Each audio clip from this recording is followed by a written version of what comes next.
Okay, so now we're looking at positive and negative fractions, okay? So what we're going to use is our knowledge of what we've done with integers so far in order to tackle these questions. So here we have 2/7 plus -5/7. So the positive and the negative creates a negative. So we can rewrite this question as 2/7 take away 5/7, okay? And then we have common denominators, so we can simply solve this as 2 take away 5 gives us -3/7, okay? Here we have 2/3 take away, and in brackets minus or -4/3. So the negative and the negative creates a positive, so 2/3 plus 4/3, okay? And we have common denominators, so we can simply add 2 plus 4 is 6 over 3, and we can simplify that. 3 goes into 6 twice, so it simplifies as +2. Okay, so here we have a subtraction question now. So we're really applying the same logic as we did with the addition question. So we have a -7/3,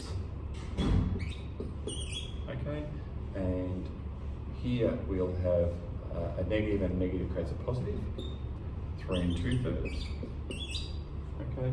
So from here we can just solve it as we would any other addition equation, okay.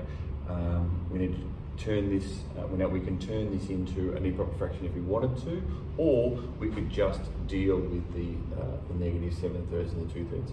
I prefer to turn it into an improper fraction, so I would go -7/3 plus 3 3s are 9 and 2 is 11/3, and that gives us a really easy question, okay. -7 plus 11, so it goes up to 4/3 equals 1 1/3.